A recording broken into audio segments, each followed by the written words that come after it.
जय श्री कृष्ण मित्रों, फिर एक बार बहुत बहुत हार्दिक स्वागत है आप सभी का। आज हम बात करेंगे मेष राशि के बारे में। मेष राशि के अक्टूबर महीने के प्रेम संबंध और वैवाहिक संबंध के राशिफल की चर्चा करेंगे और अंत में उपाय की चर्चा भी करेंगे। इसलिए वीडियो को पूरा अंत तक देखें व सुने, तभी आप मेष राशि वालों के प्रेम संबंध और वैवाहिक संबंध के राशिफल की पूरी जानकारी प्राप्त कर पाएंगे। ये राशिफल चंद्र राशि पर आधारित है, यानी मून साइन पर। जिन लोगों को अपनी राशि नहीं पता है वो लोग अपनी जन्म कुंडली में ये देख लें कि चंद्रमा उनकी किस राशि में है। जिस राशि में चंद्रमा है वही उनकी राशि है। जिनके पास जन्म कुंडली नहीं है वो अपने नाम के पहले अक्षर से अपनी नाम राशि जान सकते हैं और ये राशिफल अपनी नाम राशि से देख व सुन सकते हैं। तो चलिए मित्रों, शुरू करते हैं। सबसे पहले मेष राशि वालों के प्रेम संबंधों की बात करेंगे।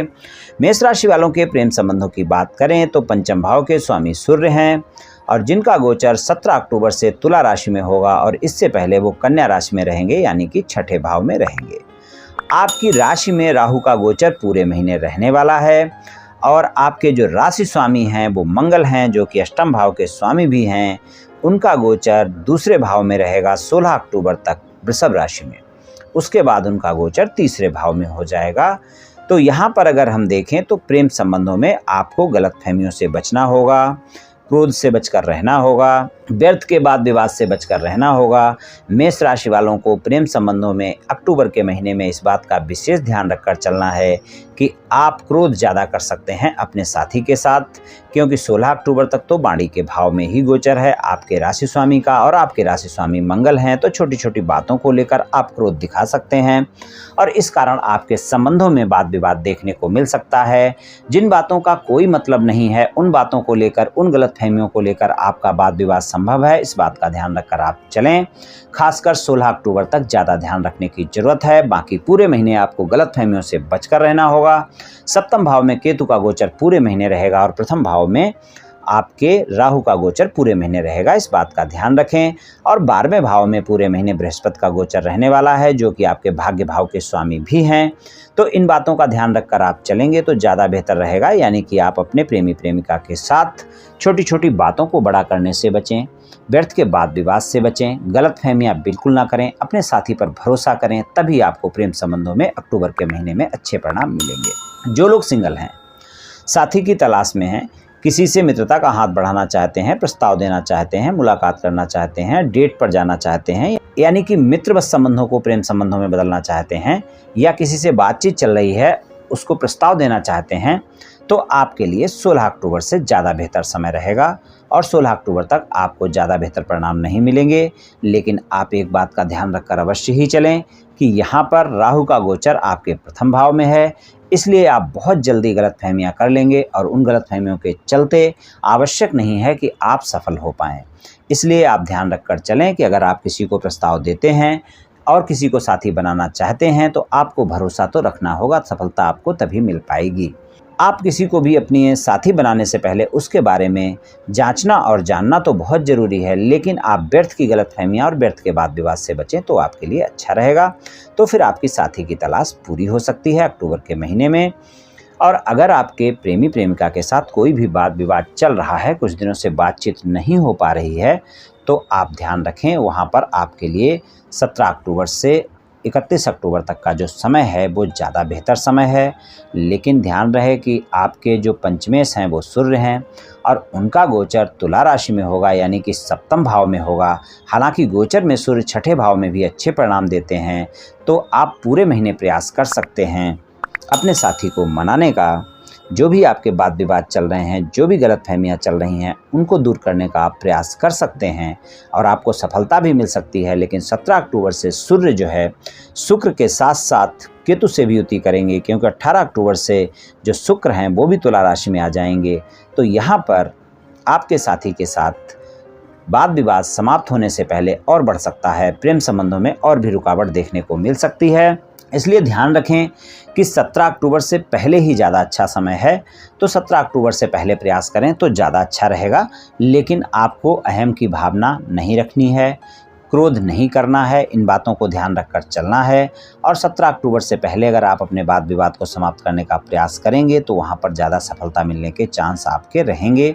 और अगर 17 अक्टूबर के बाद भी प्रयास करते हैं तो वहाँ पर आपको बहुत ही संयमित होना पड़ेगा और चाहे आप 17 अक्टूबर से पहले करें, चाहे बाद में करें, जिन गलतफहमियों के चलते आपके प्रेमी प्रेमिका के साथ वाद विवाद हुआ है, उनको तो आपको स्पष्टता से सुलझाना होगा, वरना राहु का गोचर प्रथम भाव में छोटी छोटी बातों पर गलतफहमियां बढ़ जाएंगी और आपका वाद विवाद समाप्त नहीं हो पाएगा। तो आप ध्यान रखें कि 17 अक्टूबर से पहले प्रयास करें तो ज़्यादा अच्छा है। उसके बाद आपको सामान्य परिणाम मिलते हुए दिखाई दे रहे हैं। जिनके प्रेम संबंध बहुत पहले से हैं और उन प्रेम संबंधों को विवाह संबंधों में बदलना चाहते हैं, तो उनको इस महीने सामान्य परिणाम ही मिलेंगे। उनको इस महीने पूरी सफलता मिलती हुई नहीं दिख रही है, इसलिए आप ध्यान रखें। अगर आप अपने साथी को मनाने का प्रयास करते हैं, अपने परिवार को मनाने का प्रयास करते हैं, तो आपको ज़्यादा मेहनत के बाद ही अच्छे परिणाम मिल पाएंगे, यानी कि ज़्यादा मेहनत के बाद ही आपको सफलता मिलेगी। इस बात का आप विशेष ध्यान रखकर चलें। तो प्रेम संबंधों में कुछ इस तरह के परिणाम मिल सकते हैं मेष राशि वालों को अक्टूबर के महीने में। चलिए वैवाहिक संबंधों की बात करते हैं। तो सप्तम भाव में तुला राशि है, स्वामी शुक्र हैं और सप्तम भाव में केतु का गोचर पूरे महीने है, प्रथम भाव में राहु का गोचर पूरे महीने है और शुक्र जो है 18 अक्टूबर से तुला राशि में ही गोचर करेंगे, इससे पहले कन्या राशि में रहेंगे। तो वैवाहिक संबंधों में एक चीज़ तो है कि 18 अक्टूबर से 31 अक्टूबर तक का समय ज़्यादा बेहतर परिणाम देगा, लेकिन शुक्र की युति केतु के साथ होगी और वहाँ पर सूर्य भी आएंगे 17 अक्टूबर से। तो आप ध्यान रखें कि गलतफहमियाँ और क्रोध और अहम के चलते आपके जीवन साथी के साथ भी वाद विवाद संभव है, इसलिए आप ध्यान रखें कि जीवन साथी से कोई भी बातचीत करते वक्त वाणी पर संयम रखें, व्यर्थ के वाद विवाद से बचें। और अगर आपके जीवन साथी के साथ कोई भी वाद विवाद चल रहा है और आप उसे समाप्त करना चाहते हैं, तो आपको 18 अक्टूबर के बाद ही प्रयास करना होगा, लेकिन आपको अपने जीवन साथी को ज़्यादा मनाना होगा, तभी आपकी बात बन पाएगी।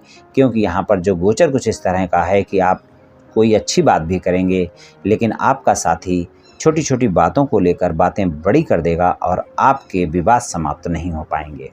तो बहुत ही प्रयास करना होगा और बहुत ही शांत रहकर करना होगा, तभी आपको सफलता मिल पाएगी, वरना आपको सामान्य परिणाम मिलेंगे। सफलता मिलती हुई ज़्यादा नहीं दिख रही है। आपसी वाद विवाद में, वैवाहिक संबंधों में, ससुराल पक्ष के लोगों के साथ भी आपको संयमित होकर बातचीत करना बहुत ही आवश्यक है। अष्टम भाव के स्वामी भी मंगल ही हैं और उनका गोचर 16 अक्टूबर तक वृषभ राशि में है।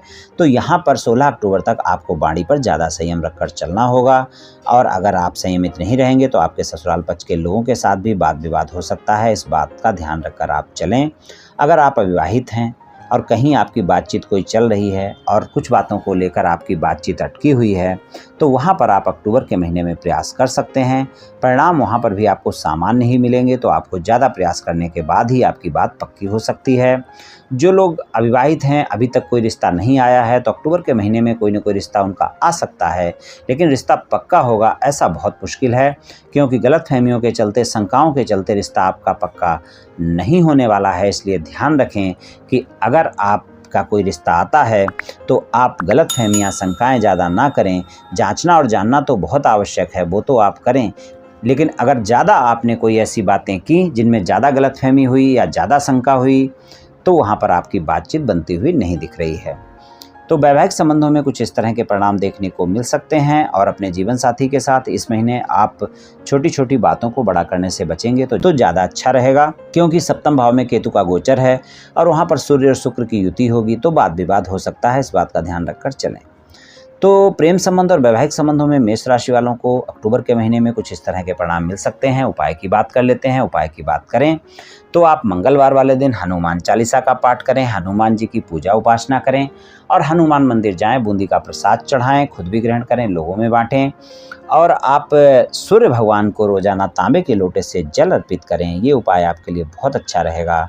और रविवार वाले दिन श्री आदित्य हृदय स्तोत्र का पाठ भी करें, सूर्य भगवान के सामने करें, तो यहाँ पर आपको काफ़ी अच्छे परिणाम देखने को मिल सकते हैं। तो ये दोनों उपाय आप कर लें मित्रों, निश्चित ही आपको लाभ मिलेगा। तो मित्रों, आज मैंने आपसे मेष राशि वालों के राशिफल के बारे में कुछ चर्चा की। ये राशिफल सामान्य राशिफल है, ये सभी जातकों पर पूर्ण रूप से प्रभावी होगा ऐसा संभव नहीं है, क्योंकि आपकी जन्म कुंडली में ग्रहों की स्थिति और आपकी वर्तमान दशा और अंतर्दशा और फिर ग्रहों के गोचर की स्थिति, इन सभी बातों पर बहुत कुछ निर्भर करता है। आप सभी स्वस्थ रहें, आयुष्मान रहें, धनवान रहें, ऐसी मेरी श्री कृष्ण भगवान से प्रार्थना है। जय श्री कृष्ण।